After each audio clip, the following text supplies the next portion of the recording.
avec des alliés pareils. Bonjour à tous, je vous propose un nouvel épisode de Nico un point c'est tout. Il est intitulé Avec des alliés pareils.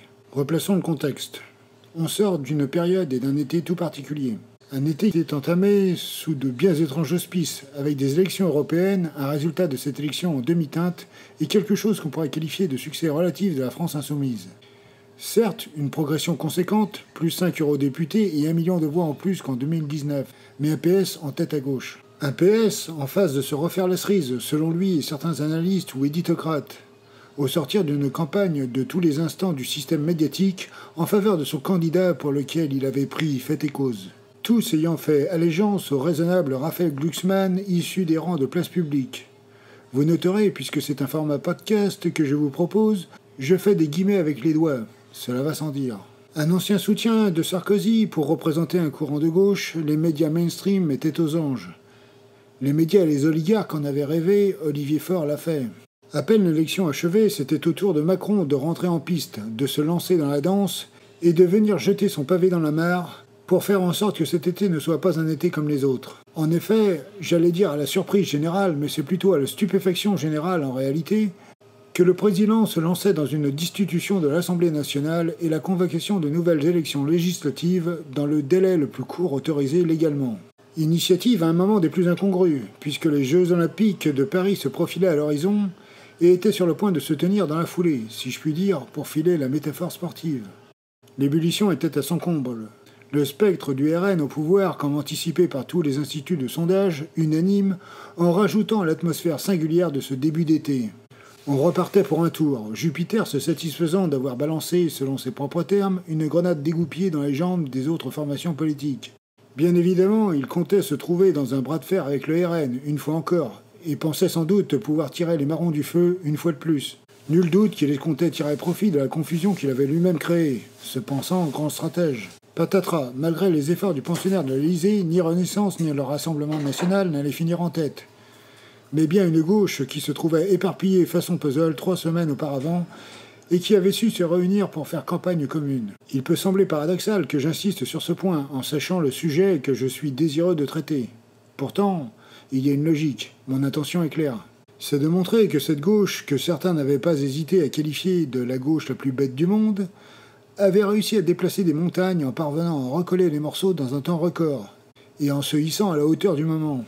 Il est vrai que certains avaient mis à profit l'opportunité électorale pour créer ou entretenir des lignes de fracture qui tenaient plus de faux semblants que d'autres choses, et sonnaient comme des prétextes. Bref, preuve en était faite que la gauche peut et doit être force de proposition et être à la racine d'une bifurcation politique, économique et climatique. Et qu'il y a des gens qui aspirent à cela, ce qui demeure le principal. Je souhaitais aussi et surtout mettre en avant qu'elle doit assumer d'offrir une rupture avec le monde actuel, fait de capitalisme néolibéral dérégulé. Que beaucoup de nos compatriotes n'en peuvent plus, et qu'il y a urgence.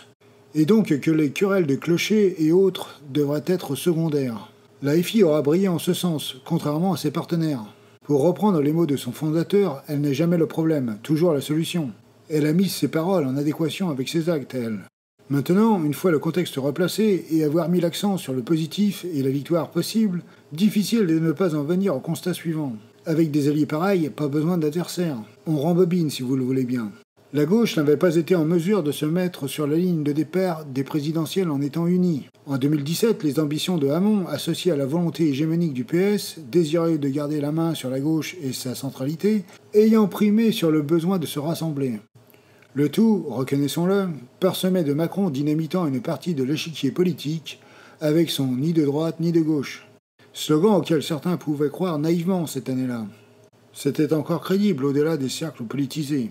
À l'intérieur, souvent seuls les opportunistes ont tenté de s'en convaincre. Il avait, sans doute, opportunément sondé la situation du PS et s'était infiltré dans la brèche de courants opposés en son sein pour servir son dessein présidentiel, ses ambitions personnelles. On peut encore comprendre qu'à l'époque, la gauche n'ait pas été en mesure de présenter une candidature commune. Les divers courants de la gauche n'ayant pas disparu, chacun pensait sa ligne plus légitime que celle du voisin et se voyait incarner le fil conducteur de tous, dirons-nous. Hollande, qui mourait d'envie de se présenter pour un second mandat, en est empêché par une impopularité comme jamais rencontrée. Nouvelle déception faisant dire à beaucoup « plus jamais PS », moi y compris. non sans une forme de repentance ressentie par ailleurs.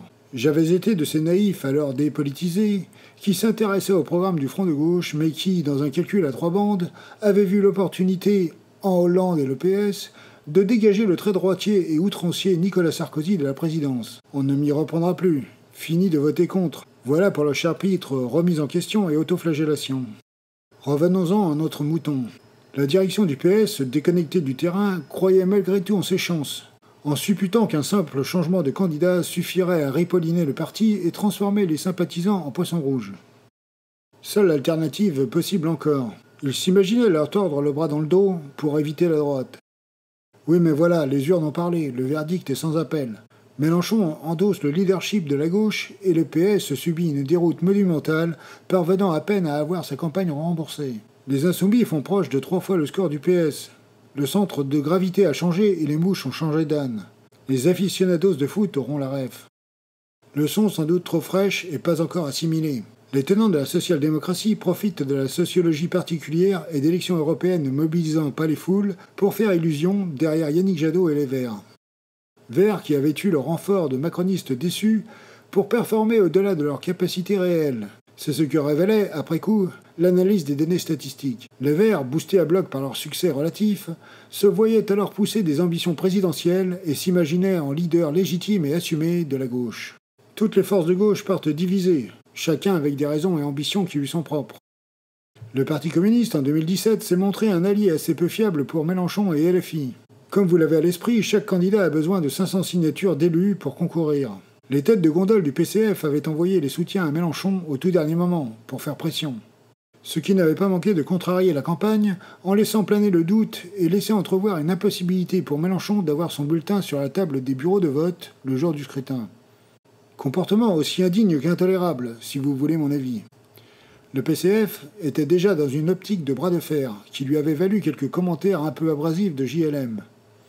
Commentaires légitimes à mon sens, mais perçus comme des attaques qui allaient être prétexte pour le PC à présenter son propre candidat la fois suivante. Sa seule vraie ambition était d'avoir une vitrine et de tenter de s'ériger comme force qui compte à gauche, en vérité.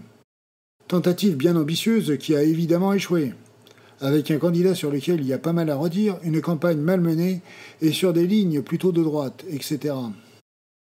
Bref, le PC aura fait de la figuration, et le seul rôle majeur qu'il aura joué aura été en faveur de la droite.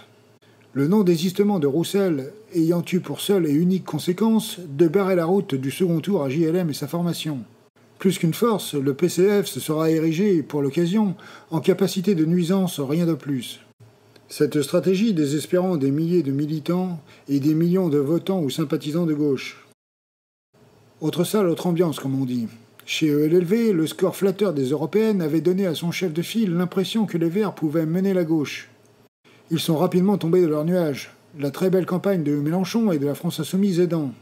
La sociologie nettement moins bobo ou bourgeoise du vote et un regain d'intérêt des masses populaires leur ayant été fatal. Ils finiront avec un score endémique, loin de leurs ambitions de départ. Score clairement insuffisant. Campagne insipide, candidat peu charismatique et qui avait soutenu Hamon, donc qui avait contribué à empêcher l'AFI d'accéder au second tour en 2017. N'en jetez plus, la cata. Retour à une forme de logique. Le Parti socialiste pensait pour l'occasion se remettre de ses débâcles des précédentes échéances. Ce qui le mettait en mouvement plus que de gagner, c'était de montrer que ces échecs précédents étaient des erreurs de parcours. Un peu comme si c'était la faute à pas de chance. À l'instar du Parti communiste, ils souhaitaient faire leur possible pour conserver leurs élus et se redorer la pilule financièrement. Anne Hidalgo n'aura même pas fait illusion et sa campagne aboutira à une défaite à plate couture. Sortie de route supplémentaire qui confortait le PS dans ses difficultés, notamment financières. Aussi, comble du ridicule, alors que cette fraction de la gauche est toujours la première à distribuer l'étiquette d'extrême gauche, en dépit de toute réalité concrète, et à se penser représenter l'épicentre de la gauche, ils finiront avec un score façon extrême gauche, justement. 1,67%, tout un symbole. Comme vous l'aurez compris, rien qu'en termes de stratégie, du côté de nos partenaires, on a multiplié les boulettes et les gros ratés. On pourrait presque s'arrêter là, que la démonstration que je pense réaliser sera déjà probante. Pourtant, ce n'est pas fini. En dehors des campagnes, il y a beaucoup à redire. Et cela ne s'avère pas plus flatteur pour les intéressés. Nos partenaires peinent à comprendre qu'il est souvent préférable de se tenir droit dans la tempête, plutôt que de plier pavillon. Beaucoup d'entre nous, électeurs, attendons autre chose des représentants de gauche que de se plier aux injonctions de la bourgeoisie en matière de code. Qu'il s'agisse de codes vestimentaires, de ton ou de volume, on ne souhaite pas perpétrer les usages. Ce qu'on désire, en revanche, c'est une gauche bien à gauche, qui tient ses promesses, qui tient la barre dans l'adversité, au lieu de s'adonner au renoncement à peine contraint. Celui qui n'est pas conscient de la difficulté de l'application du programme, tenant davantage du dévot que d'autre chose. Ce qu'on désire, c'est une gauche qui ne lâche rien, comme l'avait entonné HK, sur un rythme aussi dynamique qu'entraînant, durant la campagne du Front de gauche en 2012. Assez de trahison, nous ce qu'on veut, c'est le programme appliqué. Pas que des pseudo-raisonnables viennent nous dire que rien n'est possible. Ça va, on a déjà donné dans tout ça. Pas de compromis non plus, en particulier sur des parties importantes du programme. En outre, ce programme, pas question de le morceler, il forme un tout cohérent, il nous le faut en entier. Par ailleurs, personnellement, je ne cache pas que c'est la réserve que j'ai avec la nomination de Lucie Castet. Mais nous verrons bien. Des signes encourageants nous parviennent de sa part, mais on demande à voir. On a intégré le fait que toutes les entités ont leur style, des méthodes qui ne sont pas toutes identiques, ou qui divergent. Certes, mais la force motrice à gauche, c'est la FI. C'est de ce côté que sont les stratèges et les gens qui ont compris les attentes populaires. Ceux qui ont montré, de par leur progression constante, que faire preuve de cohérence sur du long terme paye, même si parfois, ponctuellement, cela peut occasionner des difficultés ou des ressacs. Et que rester droit dans ses bottes demande du courage, bien plus que des laisser-aller à un fatalisme bien pratique. Il est aussi grand temps que les dirigeants des autres formations de gauche cessent d'avoir peur de la polémique, assument la conflictualité, et finissent de rêver en couleur à propos d'une bienveillance médiatique espérée à leur encontre. Cette dernière ne se produisant que s'il ne représente aucun danger pour le système en place, pour les puissants et possédants. J'en prends pour preuve que dès lors que les unions se sont formées, NUPES en tête, nos alliés devenaient aussi les cibles des attaques, et se voyaient repeints en islamo-gauchistes, en extrême-gauche, et autres sornettes de cet acabit. Là encore, pas de leçon tirée, aucune remise en question, pas d'analyse cohérente n'auront résulté, à mon grand regret. Venons-en aux faits. Rassurez-vous, il y en aura pour tout le monde. Tout le monde va en prendre pour son grade. Ma camarade Sublime avait dit durant un live que je taillais un costard à Ruffin et à l'après, dans mes 2 premiers podcasts. Là, je pense que la critique risque d'être incontestablement plus acerbe. Je la veux aussi lucide que possible, néanmoins. Commençons par le PCF et notre grand ami Roussel. Il se dresse en stratège, tout comme Ruffin, mais s'avère loin de pouvoir endosser le costume. La preuve étant qu'il a été éliminé au premier tour dans une région qui est depuis des lustres aux mains des communistes. Il peut blâmer JLM autant qu'il le souhaite, c'est lui qui a perdu, tout seul. Enfin, non, pas tout à fait. Son score aura été rendu plus acceptable par la campagne et les votes insoumis. Insoumis qui, au regard de ses sorties intempestives contre LFI et JLM, ont dû se boucher le nez pour aller glisser un bulletin dans l'urne en sa faveur. À n'en pas douter. La motivation ultime d'une victoire étant plus forte que la rancœur. En tout cas, son action concrète dessert la gauche. Il faudrait qu'il commence à comprendre que les gens, s'ils doivent choisir entre l'original et la copie, choisiront l'original.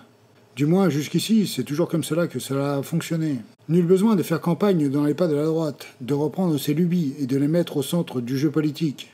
En plus d'être malhabile, c'est juste permettre à nos opposants d'avancer leurs pions et d'engranger des victoires culturelles. Bref, tout ce qu'il ne faut pas faire.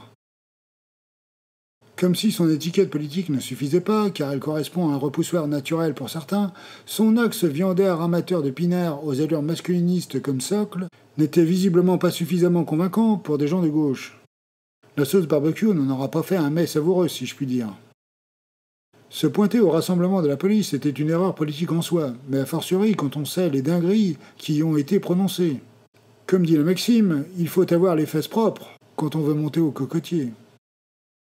Vouloir taper sur Mélenchon et l'accuser de tout est non seulement pathétique, mais aussi très ennuyeux. Que JLM puisse faire des erreurs, c'est probable, il est humain. Mais c'est à lui qu'on doit une gauche toujours debout. Lui qu'on peut remercier de ne pas être confronté à une situation à l'italienne où la gauche a disparu.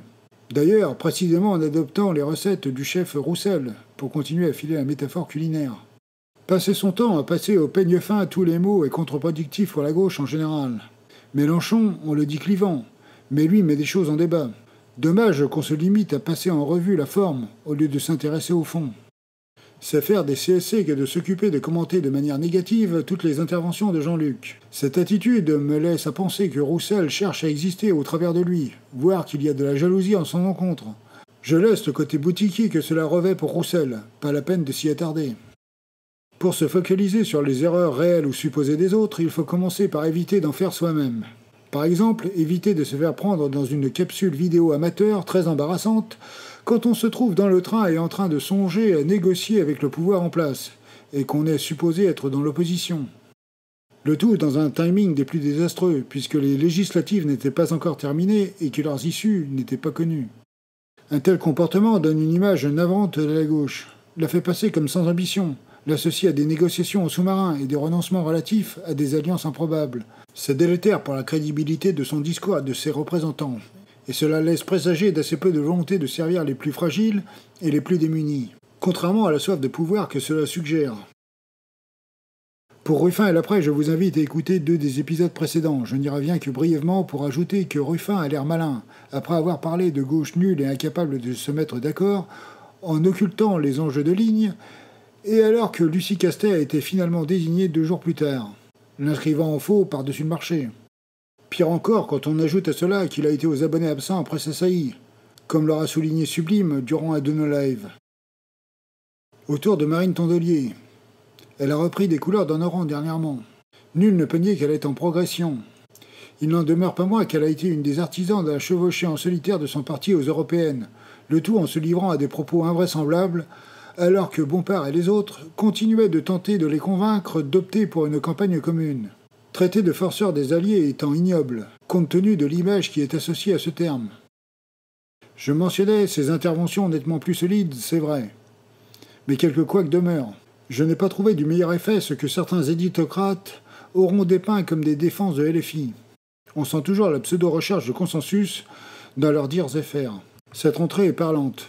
Elle rappelle en substance que ELV n'est pas pour un changement de société en profondeur, ce qui est un comble pour des écologistes dans un climat d'urgence et de tension climatique.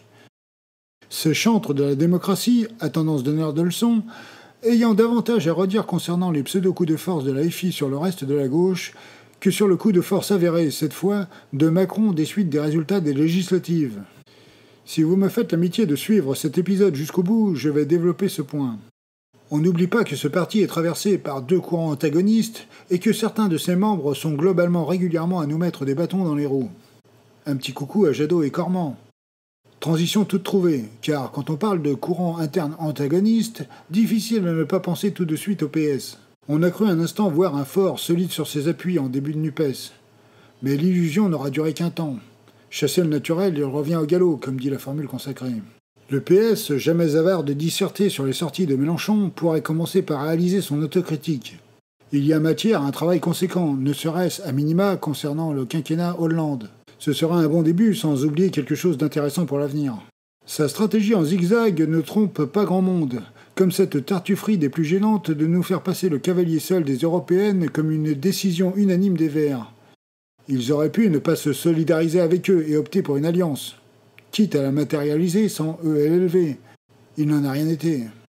On sait tous que Génération S était la formation la plus partante pour l'union avec LFI, qu'à côté tout le monde se reniflait, mais voulait y aller en solo.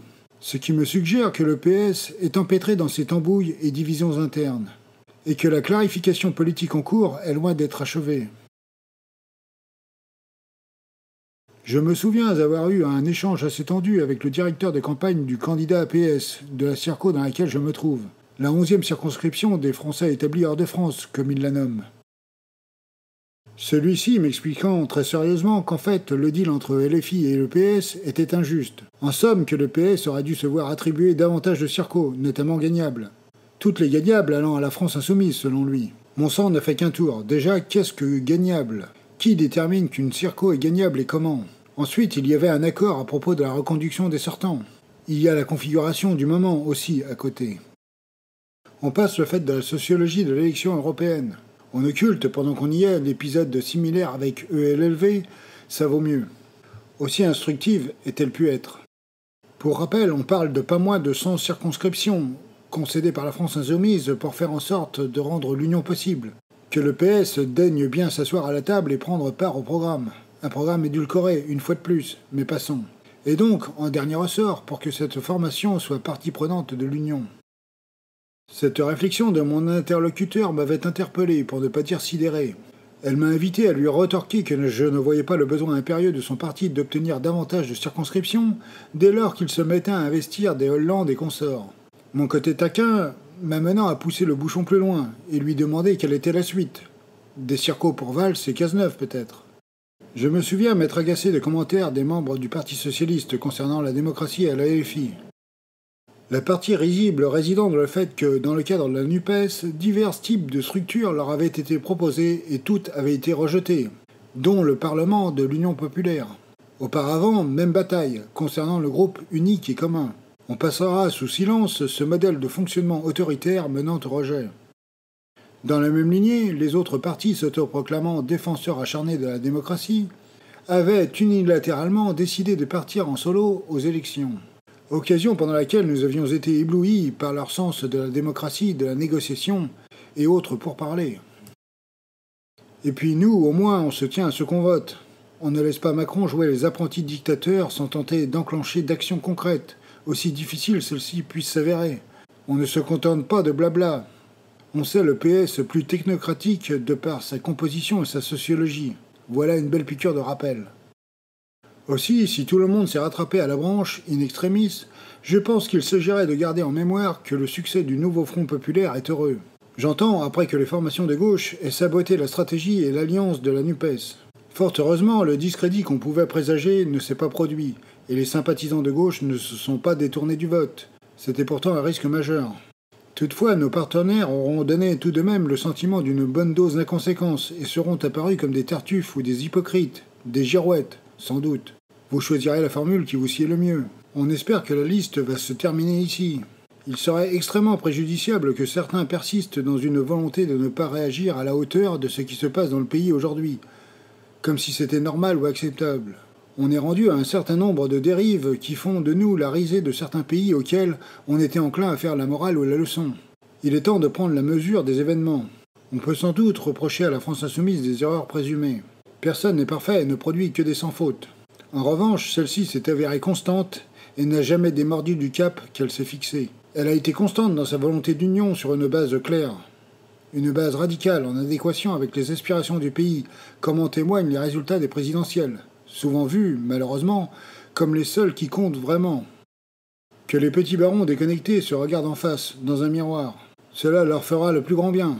Que les Hollande et autres s'évitent des attaques aussi gratuites que malvenues envers FI et Mélenchon. On sait ces gens à l'épreuve du ridicule. Mais venir faire des leçons est tout de même un luxe qu'ils ne peuvent pas se permettre. Leur niveau d'impopularité est tel qu'ils ne sont élus que grâce à ceux qu'ils attaquent, et que ces derniers se montrent responsables, eux. En somme, que François Hollande commence à s'appliquer ses grands préceptes et se taire. Il reviendra nous voir ensuite. Avant de m'acheminer vers ma conclusion, maintenant je souhaite rebondir sur l'événement avec un grand E qui a marqué la rentrée. On a vu nos alliés dire pique-pan de la stratégie adoptée par LFI, à savoir de proposer d'activer l'article 68 de la Constitution. Ce qui équivaut à une procédure de destitution pour reprendre la formule employée par Manuel Bompard, certains la considérant visiblement comme irréaliste, d'autres se désolidarisant de l'initiative et ne trouvant pas à redire au comportement du monarque présidentiel. La tech générale étant de faire avancer les choses par le dialogue, si je comprends bien. Autrement dit, en utilisant des méthodes qui n'ont jamais fait leur preuve ou prouvé quelque efficacité que ce soit. La politique s'avérant avant toute autre chose une histoire de rapport de force, de tentative de convaincre les gens qui ne sont pas de votre avis, mais aussi d'activation de leviers, notamment institutionnels. Utiliser le leverage, comme diraient nos camarades anglophones. Cela remet, à n'en pas douter, une pièce dans le jukebox, pour ce qui est de la ligne. Mais il m'apparaît clair que cela tient plutôt de la mauvaise foi partisane.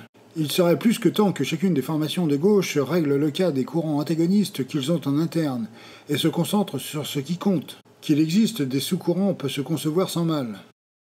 Autre son de cloche, lorsque les questions programmatiques semblent loin d'être prégnantes, et que le ton ou la forme semble être le ciment de la cohésion du parti. Et donc qu'au final, demeurent des lignes antagonistes dont l'appartenance de gauche, pour certaines, laisse songeur. D'autant que, même parti, d'anciens membres restent des cailloux dans la chaussure et se trouvent instrumentalisés par les mass médias pour tenter de tirer à nouveau à droite la ligne politique du parti concerné.